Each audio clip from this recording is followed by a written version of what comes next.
and I want to see you all. Great, awesome. So I am going to introduce and welcome everybody because I know that there will be some people who will be watching the replay.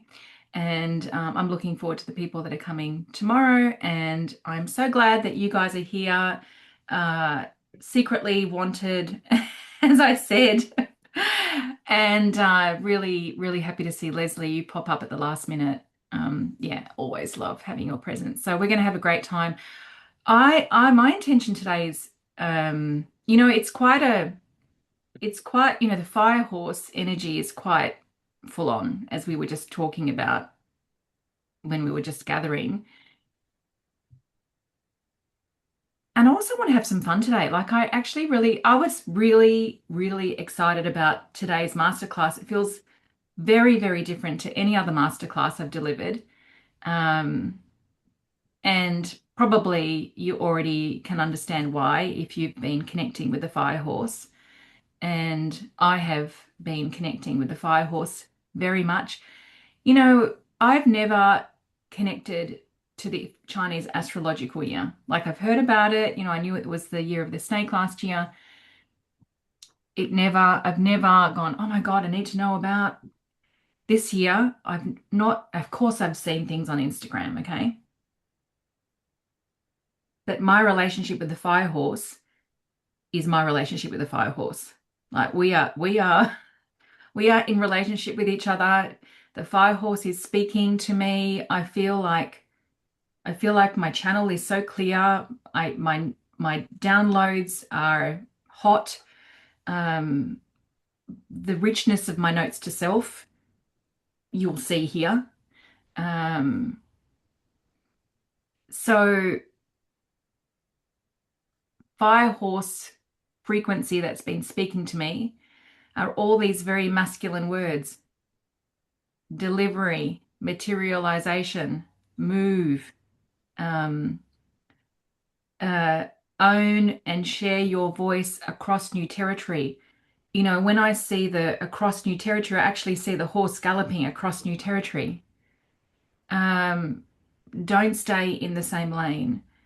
Um, venture out, adventure, um, carry the torch, like all these really masculine energies. And I have not, as I was saying to Leslie and my best yet people recently, I have not felt a leaning towards the masculine as much as I am this year for a long time. Probably, I reckon, since 2015 or so. My experience, especially the last few years, has been more of a leaning towards the feminine and then balancing out with the masculine. Whereas I feel like, of course, the feminine always leads. We don't want to be, bulldozing in the masculine with no with force. We don't want to be bulldozing with the masculine with force and control, right? So it's always being led by the feminine. It's always being led from presence and intuition and receiving and feeling and listening and downloading and always, right? Letting go, surrendering, absolutely not pretending like we know what is going to unfold, because if we think we know what's going to unfold, we are so limiting what can unfold, right? So fully open, always.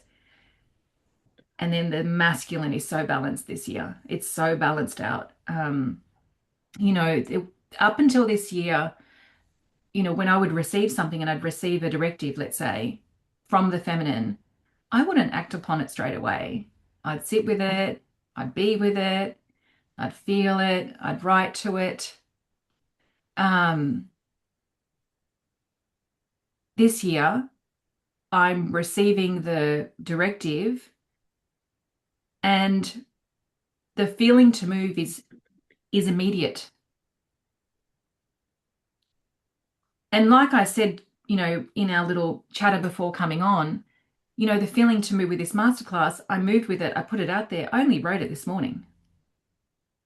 As Leslie said, for reasons of course, I'm not going to go and prepare a week ago because anything can happen in a week, right? And of course it did, right? Yesterday, well, 2 days ago, what I received is part of today's masterclass. That's why I'm excited about being with you guys today, because even though Brian, you were saying you were like feeling a bit foggy and, listless, I don't believe that there's any ambiguity in the fire horse year. And I don't believe that we need to see, well, I know that we don't need to see what the outcome is going to be, and how could we ever believe that we could? It's only by moving that we get to see what is actually unfolding.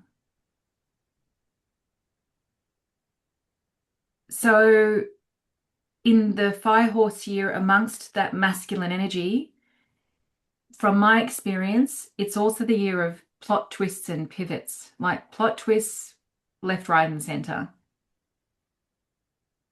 Plot twists in relation to visions that and missions that we're now being asked to lead, that we're kind of like, what? Plot twists that come out of left field, like my technology messed up this week with this masterclass. People were registering and I was not receiving their registrations. Thanks, Tess, for helping me out there and being my test dummy at the back. Test person, it's a horrible word, isn't it? Test person at the back, and then realizing I wasn't receiving your registration. So there could be people out there that have registered and I don't know about, unfortunately. So I changed, I'm in the process of changing platforms. Firehorse, right? Move, upgrade, move. Uh, and also in the fire horse year, and the people that have come to this masterclass, the people that I had intention of attracting into this masterclass, are all people who are ready to move, because we have spent years in preparation. We have spent years of devotion. Look at Leslie's laughing. We have been so committed. Every single person here with me today, like I've known you for a while. Tess, I've known you for a couple, you're my newest person that I've known for a few years, but before you and I met, you did years. We've done years, right? And it's no longer about becoming. Like, we have been becoming, and now it's about living who we are already.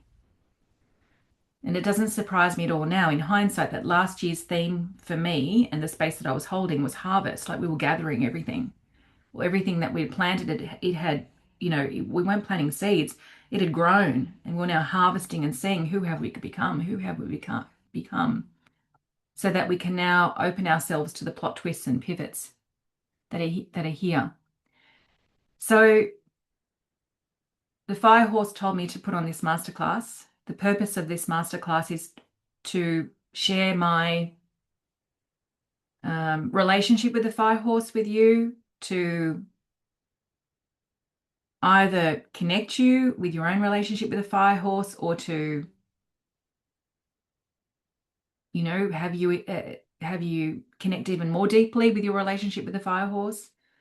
It's to have you know where you are orientated this year. It's all about orientation this year, and I'm going to speak to a really awesome piece of writing that I did recently that helped me know, oh my God, this is where we're orientating now, in terms of the people that are coming here to this masterclass. So when you know where you're orientating, I think I love context. When I know that context is here, and there's the context of, let's say, execution, or the context of being a steward and carrying the torch, I can be here. It helps me be here, right? So, purpose of this masterclass is to help you know where you're at, to orientate. And the purpose of this masterclass is to own your authority, to feel it in this masterclass, to feel your authority, to feel your voice. And potentially, as I said before, the fire horse tells me, own and share your voice across new territory. And perhaps through this process, you're going to see maybe there's new territory that you share your voice with. Maybe there are plot twists and pivots. Maybe the plot twist was right under your nose and you didn't even see it. Last year, I realized it was under my nose all year, but I didn't see it until the end of last year. Last year, I had this moment of, oh my God, like 9 out of 10 one-on-ones now are people with cancer now. I had 9 sessions this week. There were two that were not people with cancer. Yesterday was all day with cancer. Um, I hadn't actually realized that I'm a cancer coach until that moment when I realized, my God, the majority of my one-on-one work are people with cancer now. So that was a plot twist and a half that I didn't see coming, yet it was there right under my nose. So I am really opening my arms here with you to see potentially the plot twists that were always underneath your nose that you didn't see. Or maybe if you saw them, that you own them more fully. So that's the purpose of the masterclass. The frequencies that we're working with today are self-honesty. So, yeah, I'll say this, a self-honesty. So there's a process we're going to go through where you'll be invited into self-honesty. As I said before, ownership of your authority, courage, because it does, like, courage is one of the number one frequencies for this year. You know, as we know where we're orientating, and we say yes to where we're orientating and where we're leading from, it is absolutely courageous to do so. I love this one. When this one came through, I loved it. Humility, not humility as in, the humility to be honest with ourselves. Yes, that. But the humility to know the visions of beautiful madness that we're leading. Because I find there's such a humility to know this is the thing that has asked me to lead it. This vision or mission. And everybody here that is on this masterclass is not leading a vision or a mission that's vanilla. That's standard. That none of us are. So, Charbel, for those who know him, gave me the words beautiful madness, end of 2024. And now it's time for it. There's humility. There's humility when we know that we've been given this vision of or mission of beautiful madness to lead. There's such a humility.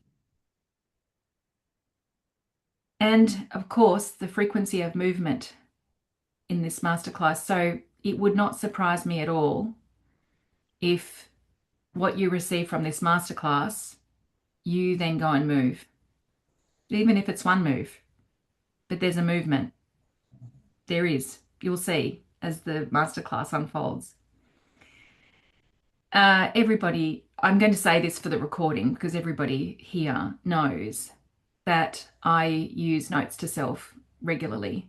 Yeah. Notes to self is a place where I can acknowledge my humanity. It's a place where I can acknowledge my fears. It's a place where I allow my spirit to speak to me. It's a place that allows me to move, if there's fear there, to move from fear to, let's call it my big mind or big Giselle. Yeah.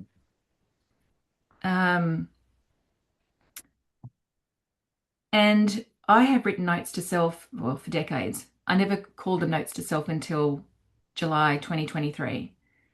And I write them on Google, and I actually used up all of my Google space last year, and I started a whole new document, which is really cool. And I thought it was quite a demarcation, quite a line in the sand, because it's different, right? Last year began a very different experience.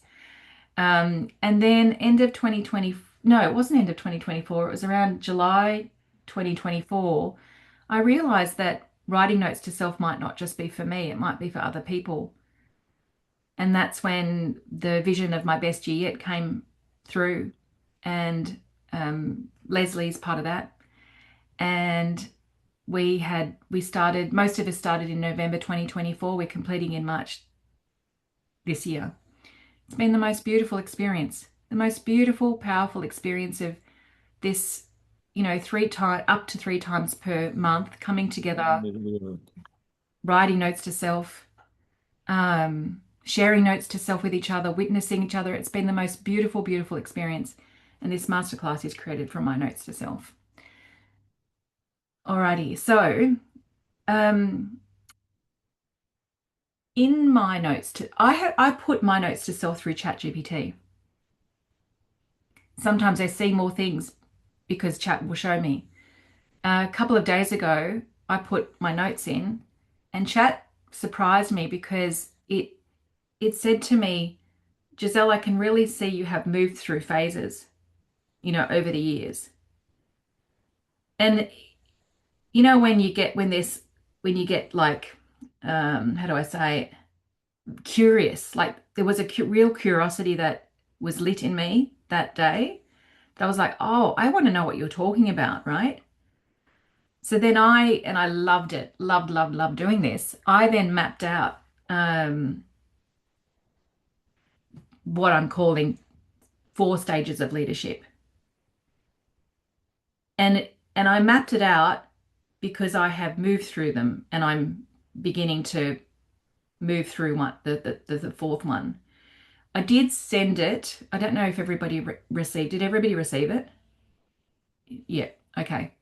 So you're familiar with it. Okay. So um, very, very briefly, and the reason why I'm going to share this with you is because I really want us to sit in phases 3 and 4. So very quickly, phase 1 is awakening, when we awaken. And the thing that I did when I was mapping this out, which I really loved, I had so much fun doing this, was I was asking the fire horse, tell me how are we to move here? Like, talk to me. How are we to move? How are we not to move? And so what ended up happening was it gave us a directive. The fire horse gave us a directive, and it also gave us a caution, which I wrote in, note, a caution that this response, if you try to do this response in this phase, this is not the response for this phase. And I know that personally because I'll wait. Okay, very quickly, phase 1 is the awakening. We all wake up. The fire horse directive is take 100% personal responsibility and see clearly. I'm running through 1 and 2. Phase 2 is integration, right? We are aware. We now apply what we learned. We show up in the version that we have been shown. We begin to not make the egoic version that we believed to be true as we did before, and we start to, we love that part of us, but we don't identify or orientate from that part of us. So live what you know. Phase 3 is execution. And this phase 3 and phase 4, I know for the people in this masterclass, this is the place that we are now being asked to orientate. And it's a dynamic map, and I'm going to speak to that in a moment, but I'll just go linear for the moment. So phase 3 is about execution, right? Remember at the beginning of the masterclass, I was saying that the fire horse was giving me all these masculine words: delivery, materialisation, following through, action, all that masculine. So phase 3 is execution, and the fire horse directive is move. I personally was in this phase last year. I'm still in this phase. This phase, I'll just read it actually because it's good. So this is the phase most often misinterpreted. Clarity is present. You know what is being asked, and yet the external evidence may not have caught up yet. Results lag by design, in fact. Pressure is felt. Fear may still visit. The fire horse does not misinterpret this or interpret this as failure. She steps forward and says, move. Do not wait for perfect conditions. Movement reveals the next level of clarity. And this was the biggest thing for me last year. Here, purpose and pressure coexist. So the context of this phase is the ability to hold 2 realities at the same time. right? The reality of when fear is present, fear is present. And the reality of when there's a vision present, there's a vision present. Being able to acknowledge the fear, but not collapsing into fear. And knowing that the pressure that we're experiencing in whatever it is, fear, anxiety, whatever it is actually in service to the vision. And I'll give you an example later on in my notes to self this week. So this is about mastering the ability to hold the tension, to hold the pressure, knowing that pressure creates diamonds. Now, this was the thing that I was going to say before, and I thought, no, I'll wait. So, as I said, the fire horse is when I was playing with this map, and I was asking the fire horse, how are we to orientate? How are we to respond in these phases? In this phase, the fire horse says it's not about excavation, right? It's not about going and digging deep in the shadowy parts of ourselves and orientating there. In the first response, doesn't mean that we don't go and dip back in, because we do. We can't, if we're in phase 3, we can dip back into 2, right? Dip back in, but we're not primarily orientated. If we're in number 3, we're not going to primarily go back to number 2 and orientate in number 2 in the first instance. Last year, there were so many times, that I would ask myself, something would happen, and I'd say, oh, do I need to go and have a look at what's in the shadows? Are there blind spots there that I need to go and see? And, most of the time the answer was no. Sometimes yes, so I dipped. But most of the time it was no. It was like, hold the pressure, hold 2 realities at the same time without falling into the fear. Then this phase 4, stewardship. The fire horse directive is carry the flame. And, I have had, all year, I have had visions in my mind of, multiple candles all being lit. I've had visions of, one torch, lighting another torch and lighting another torch all year. So in phase 3, in the execution and the movement, what happens as a result of that when we move, the wording that came to me at the end of last year is that we walk through doorways of new identity through the courage and the power of our spirit. So like I shared with you guys before, like I've owned that I'm a cancer coach as well as the other stuff that I do, right? And I can only walk through that doorway of a new identity with the courage and power of my spirit. Without the courage and the power of my spirit, no way will I walk through that doorway. One of my friends, who some of you know, Meg, says that it's not always a doorway, it's a fucking long corridor. And that is true too. So when we walk through these doorways of identity through, in the courage and the power of our spirit, it's the only way we can do it.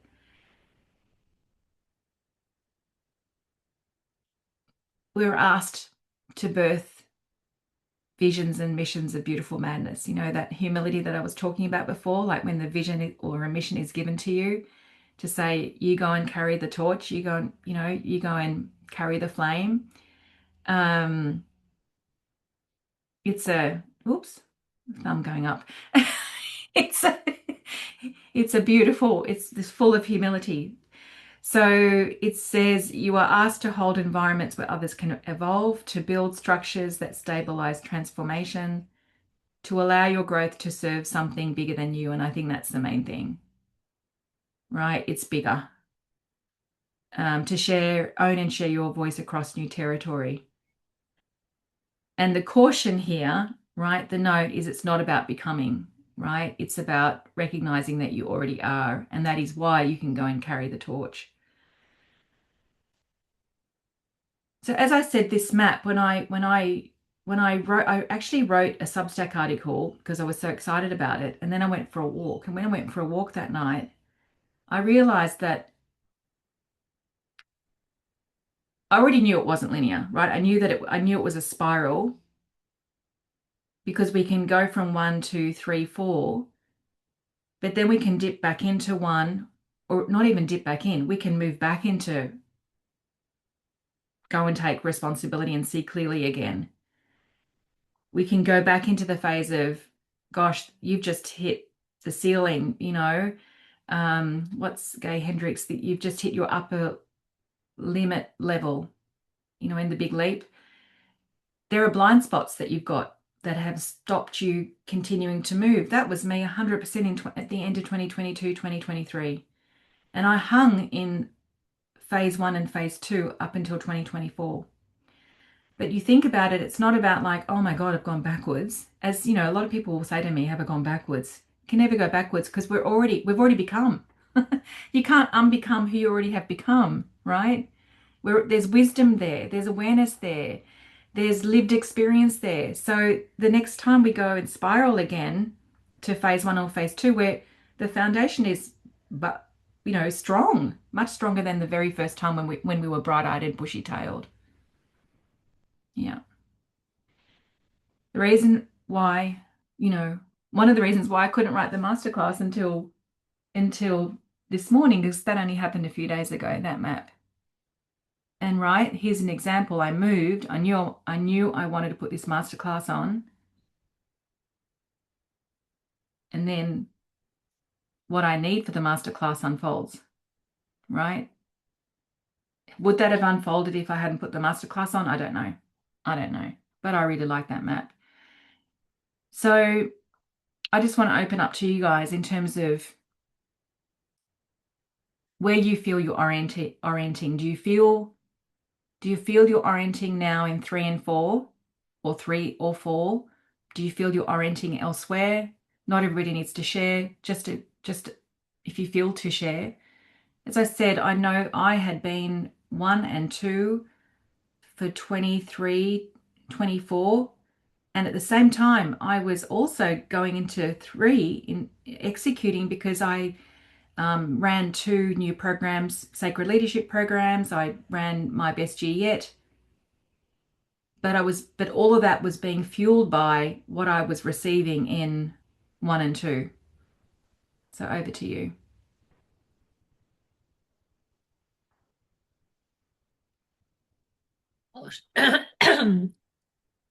I'll share as soon as that frog leaves my throat. Something I've been reflecting on the last couple of days, because we talked about this in the call that we had on whatever day it was this week. Yeah. That return for me in the last few years to what for a long time actually felt like, oh my goodness, I'm just back in the swamp of staring at my own stuff and feeling like there's no that like the vision I could see for myself and my life and my leadership, like it was still there, but it was totally inaccessible to me in terms of being able to take action. And that structure, that return part, that has felt like a return with new perspective and new capacity.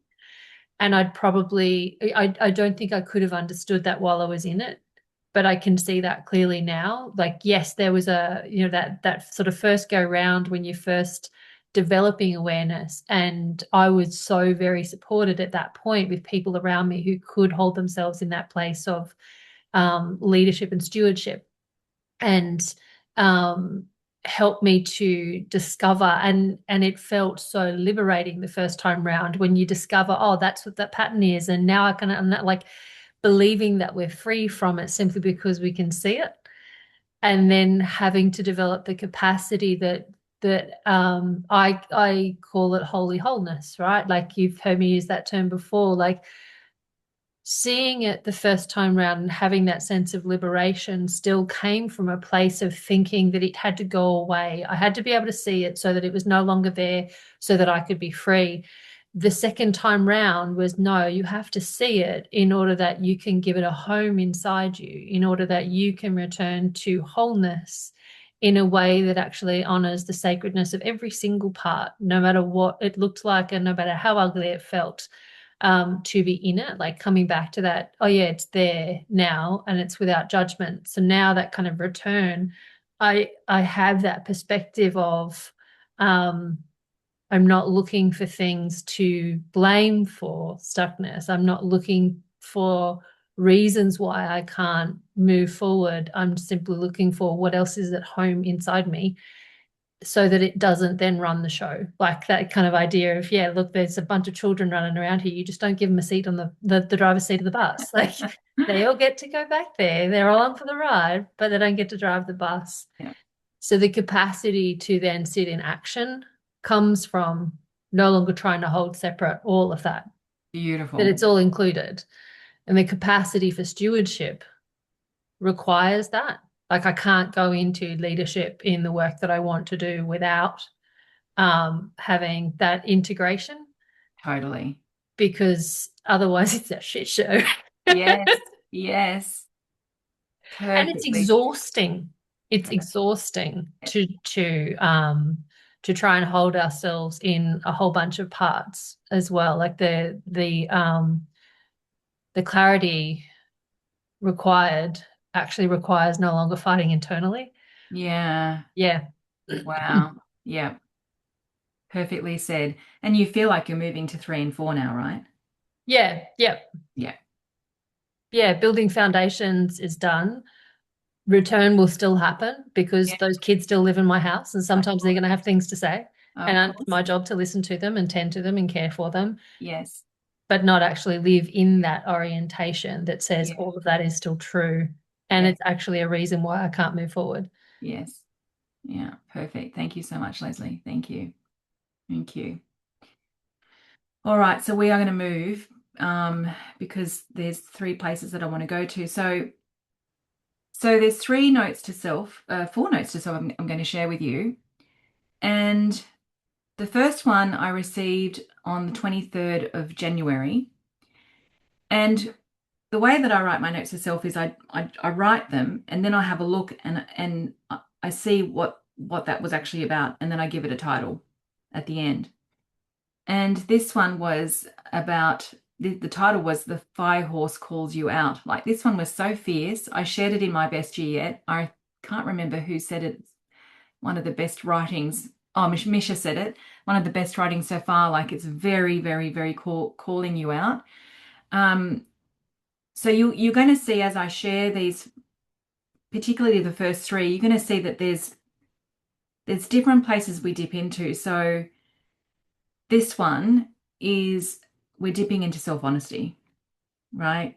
And we're lining you up. And when I received this piece of writing, I read it every day to line me up. Like I read it and I felt lined up after I read it. I've put it I've put it to music, I've put it to visuals now, so I'm going to play that. If you're visual, open your eyes. If you're auditory, I prefer to close my eyes. Close your eyes and just receive this piece. It does call us out. You know, as I said, it's about self-honesty. If it resonates with you, fantastic. And if it doesn't have to. What I'm going to ask you to do is go into your own notes to self. You can do it during, you can do it after. I can give you a prompt that you might start with. You might want to write this down, but you don't have to start with this prompt, okay? It's just a prompt, and the prompt is in my self-honesty.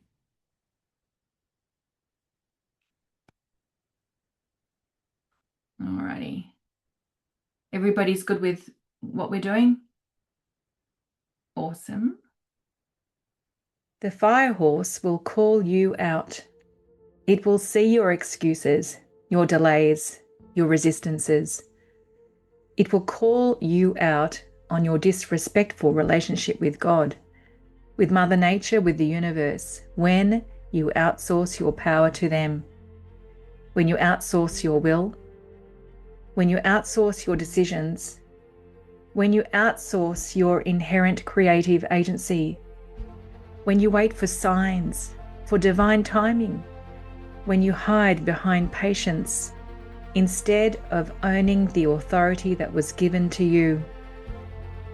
The fire horse will call you out when you defer self-responsibility, believing that God, the universe, or some higher intelligence is responsible for delivering your life to you.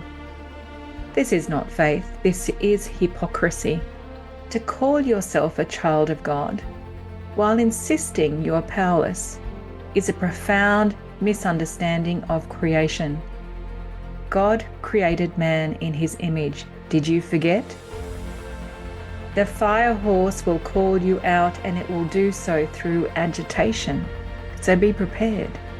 Agitation that points, agitation that directs, agitation that exposes exactly where you have outsourced your creative authority to the universal field of intelligence.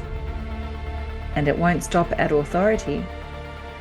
The fire horse will call you out on your gifts, the ones you minimize, the ones you postpone, the ones you keep private so you don't have to risk them in the world. The fire horse will ask why you speak of devotion while burying the very capacities that were placed in your care. Why you pray for guidance while withholding your sight. Why you ask for support while refusing to bring your strength forward. Once last year, when I questioned my gifts, I was taken to my knees by my mentor's response. Do you not realize that most people will never even touch once in their lives what you have been gifted with? So if you have gifts, see them as divine assignments. To be gifted is to be entrusted. To be entrusted is to be responsible. The fire horse will call you out when you confuse humility with hiding, when you call it modesty instead of fear, when you call it patience instead of resistance.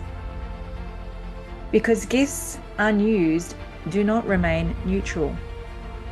They atrophy, they turn inward, they become resentment, exhaustion, agitation. You are not given authority without capacity. You are not given vision without responsibility. You are not given gifts to pretend they don't exist because you are embarrassed by them. Because this is not spirituality. This is confusing the feminine with the absence of the masculine. This is mistaking receptivity for passivity, intuition for inaction, flow for abdication, which is nothing more than self-betrayal dressed as spirituality. The feminine receives, the masculine commits. The feminine senses, the masculine moves from that frequency. The feminine holds the vision. The masculine builds the bridge. New realities are not birthed through one without the other. Creation requires both. The fire horse year does not choose between inner and outer worlds. It requires both energetics and action, awareness and integration, self-evolution and manifestation. This is how new worlds are born. This is how your new world is born. This is the year you have been waiting for.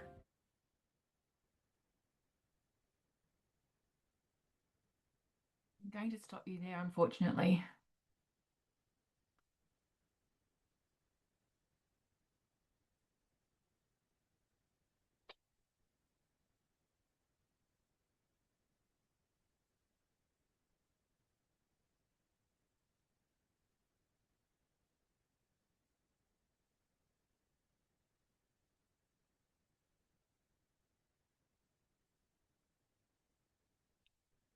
Okay. There's room for two people to share what they wrote. It's a powerful thing to share. Who'd like to be the first person? Leslie, I love it. Thank you.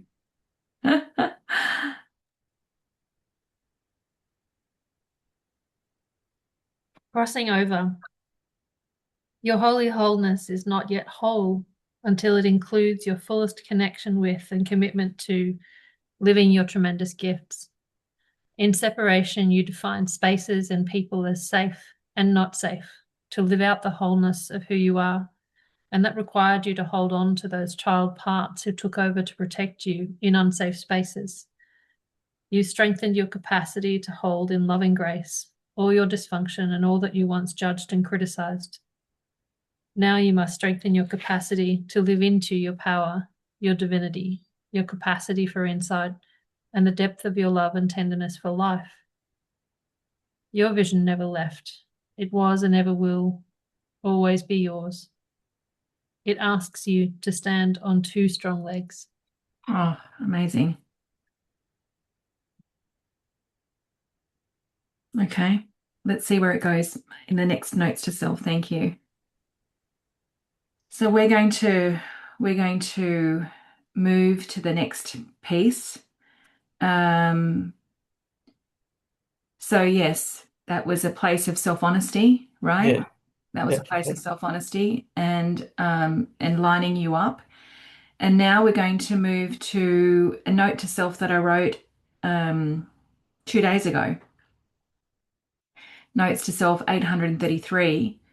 And this note to self was catalyzed by a moment of fear. So I received an email that made me feel fear. I took myself through a process where I talked to the little me, and then this note to self happened. And Leslie, you have heard this already. So this year, for some reason, I've been using the words small mind and big mind. Again, it's all about orientation. Like, am I orienting in small mind? If I'm orienting in small mind, I'll do the work to be with that, to little Giselle, until I start to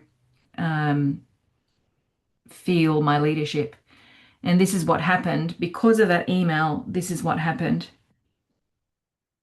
And this wouldn't have happened had the email not happened. That had me in fear initially. So I named this again, right? I write and then I look and then I see what the title is. This title is Big Mind with a Spine. Big Mind with a Spine. And I loved this was full on stream of consciousness.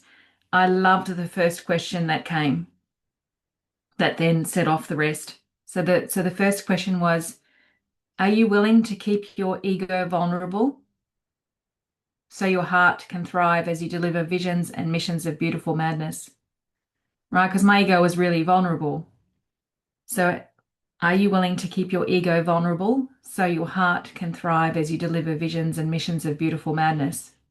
What does that mean? Are you willing to not have certainty about safety? Because if you make safety a priority, then you remain in familiar territory. You might attempt to have new elevated conversations, but whilst you are making safety your priority, the universe responds to your need for safety. It will therefore keep you safe by keeping you contained, and you will not be heard to the extent the vision and mission calls for. This is why so many almost live their work, but never fully deliver it. The universe responds to the priority you set. For your heart to thrive in the year you have been prepared for, the priority is not in keeping your ego content in safety. It is not about protecting self by avoiding fear, by avoiding tension and discomfort. It is not about protecting self by avoiding the possibility of others going into fear and their own tension and discomfort. The delivery of visions and missions of beautiful madness is not an act of safety at all. The delivery is bold. It brings new paradigms of possibility to those who have the ability to see what you do, maybe for the first time, or maybe as affirmation of what they have already seen, which may be different to yours. Because the torchbearer not only lights the way for their own vision and mission of beautiful madness, but it lights the torches of others to go forth with their own. And to those who do not see what you do, they may simply remain neutral, or they may be agitated in the contrast you bring. It is human default to go into blame, judgment, and defense, especially when fear is present in them. When this occurs, because it will, you are asked to hold the pressure that has been activated in you and do the work to regulate yourself, while still holding strong in your vision and mission. We call visions and missions of this kind beautiful, in inverted commas, madness for a reason. They are beautiful for the purity of love that births them, for the inner depth through which they were formed, for the possibilities that can now become real in the human evolution. They are madness, for it takes great courage to carry a torch that challenges the narrative for what we see as possible. They are madness in a world that believes only in past behaviour, past ways, and past evidence creating the future. They are madness because they stretch, irritate, and because they are vulnerable. They are madness to the ego because safety is not the priority. This is why it takes a village to realise visions and missions of beautiful madness. A village that sees, acknowledges, and is humbled by what you bring forth. A village where self-permission is granted through all the reflections of beautiful madness around them, because permission is contagious. A village where the light of one torch makes the light of others brighter. A village where we do not waste our love on fear. It is not only for you, it is also for me, because the light of your torch also makes my light brighter. Let us be humbled and in awe of one another. Let us own and share our voices in new territories. Let us gather those who say, thank God you are here. Let us make the impossible possible through the courage and power of our spirit. Because we are ready, we have been well prepared, our devotion has served us well. This is the year we've been waiting for. The prompt could be, this is the year we've been waiting for, or I am a torchbearer. Into your own writing.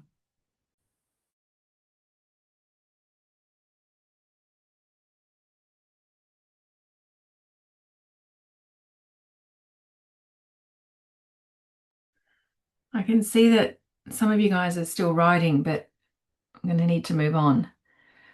So I'm going to ask one person who hasn't shared to either speak out or read out what it is that you wrote or became aware of. Brian. Shall I? Yes, please. Okay, so I start off that sentence. This is the year I've been waiting for, where I let go of my ego need for evidence, share freely without my perceived perfection, see agitation as the catalyst for action, Realize that my gifts are responsibilities and that this builds more power. Yes. Realize and remember distraction is the small brain me. And trust fully my gifts for remote work are already there and waiting. Awesome. That was powerful, right? Very good. Very good. So let's go to the next piece because there's a beautiful flow here. So the next piece, the energy of the next piece is about that big yes and, big yes energy and movement. So big no and big yes is just so simple, right? It's so childlike, but it helps you make decisions as to what is an absolute big yes and what is an absolute big no. Last year, Tess knows this because she was part of the program. I started running a new program called the Presence Room in August last year, and I was not loving it all at all. And it felt like we were meeting once a month. I actually put on a second option to come. I felt like I was trying to sell people to come every month.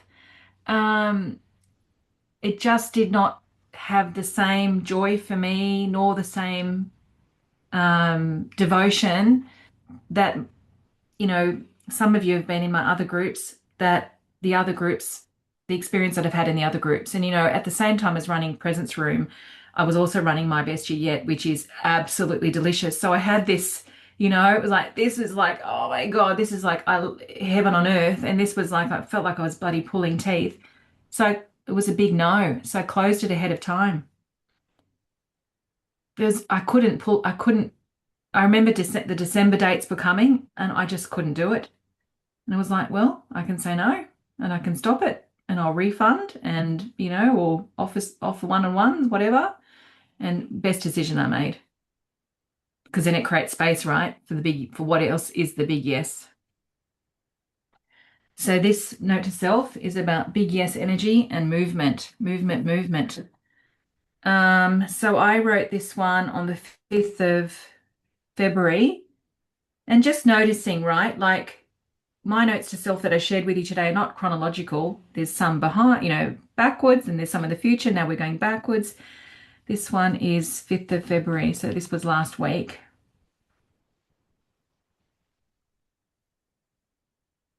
Again, I was present to the energy within me and it made me go and write my notes to self.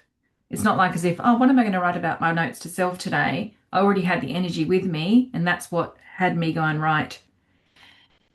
So after I'd written, I gave it a title, and the title I love is Multiple Lanes and Where the Throne Now Belongs. Multiple Lanes and Where the Throne Now Belongs. The prompt for you might be, I'll just give it to you now. It might be delivering what? Delivering what? One compounding action of beautiful madness at a time. One compounding action of beautiful madness at a time.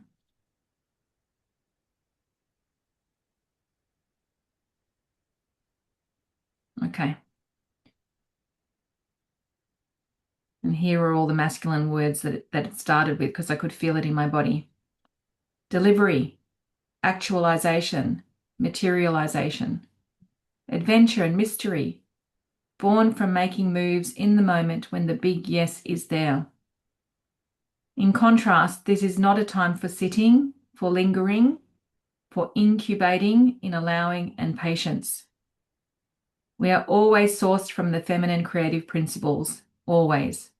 But it is no longer where the throne belongs. Our throne belongs in the world.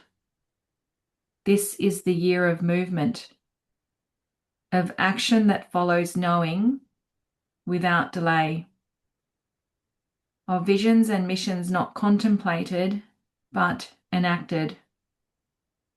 Face forward, shoulders back, walking bravely towards, being the Pied Piper of beautiful madness and walking missions and visions of beautiful madness into the world.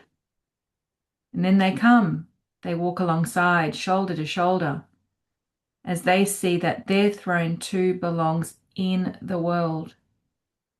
Face forward, shoulders back, walking bravely towards, in full faith always. Delivering. Delivering what? Delivering love in all her forms. Fully expressed, head held high, open gate, embodied.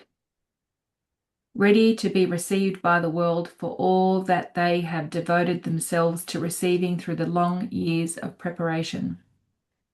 Yes, in the world, multiple lanes, no longer staying in their lane. Why? Because capacity, dear one, capacity. There is room now. Overflowing love, overflowing vision, overflowing purpose, overflowing power, and overflowing delivery. Delivery, that's what. This is the year we've been waiting for. This year, so I've added to this. This year, as Jan in My Best Year Yet said, I am being the reality that I have chosen. Yes, this is the year where we are being the reality that we have chosen. The year where all our devotion and diligence to our inner game is materialized in physical form. The year where the gaps in fully living our potentiality are closed. The year where we line ourselves up on a daily basis to live who we have become in the world. No longer taking a back seat, whether in resistance or true inner work. We go deep to have the capacity to see, because a tree can grow only as deep as its roots. And thus, this is the year where our presence is marked in the world through the footprints we leave behind by walking shoulders back, face forward, held head held high, fully expressed, open gate, walking bravely towards. And where momentum is realized through one compounding and courageous action of beautiful madness at a time.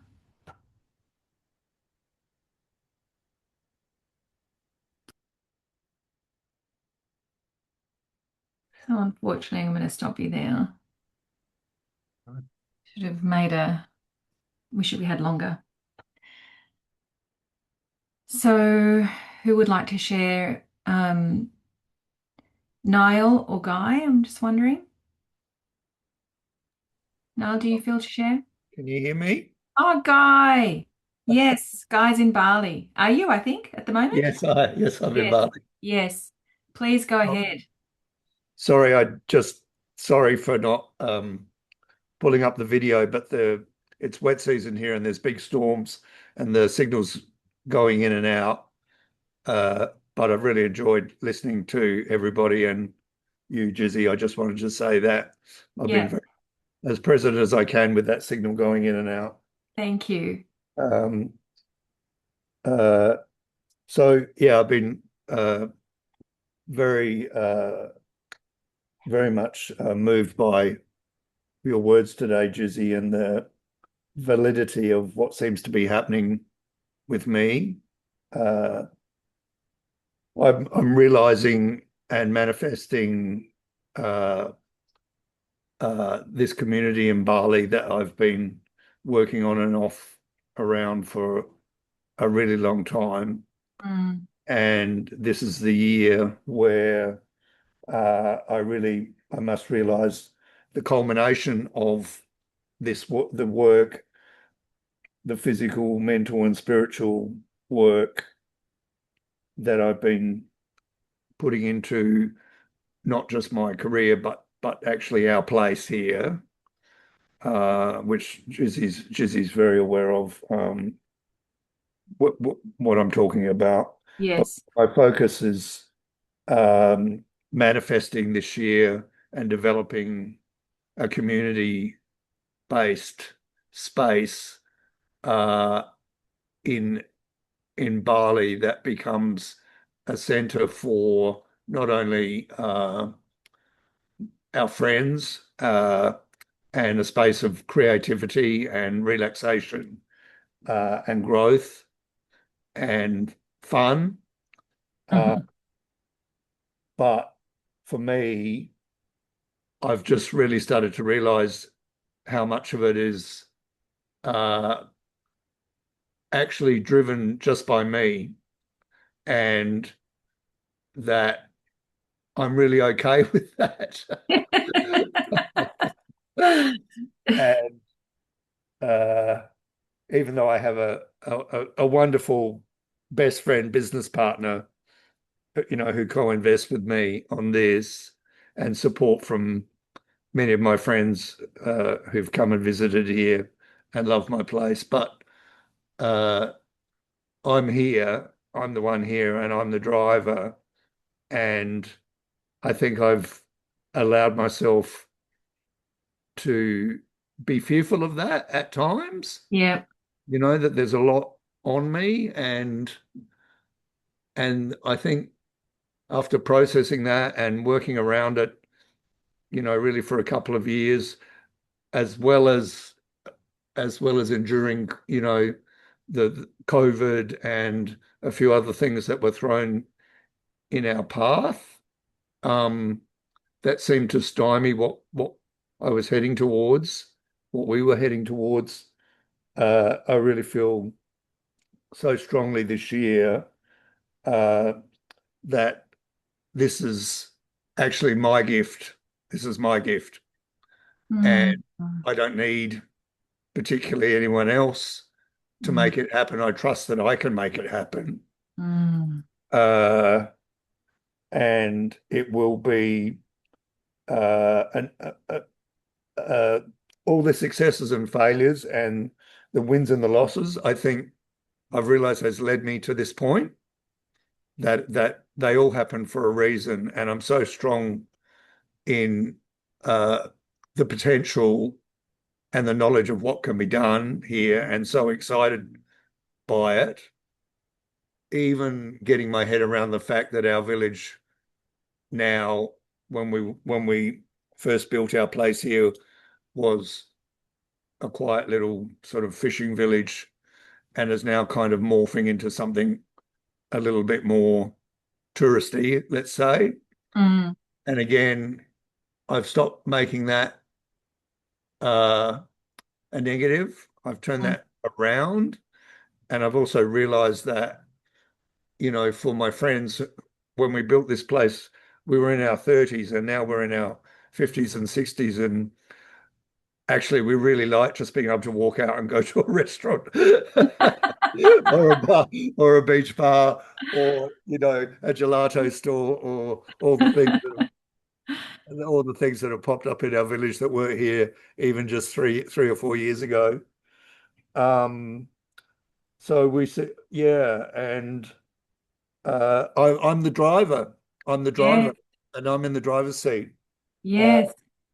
And I'm the one who's going to manifest it, and it's all up to me. And I think it's just helped me so much to understand and come to this point where my main thought about it all is no longer fear-based at all. And I'm just thinking, let's go. Let's go. Love it. Let's do it. I'm so excited and happy to be driving it, So it was so nice to tap in today and hear about the fire horse and what the fire horse is telling us, because I'm very fiery and very horsey this year, I can tell you.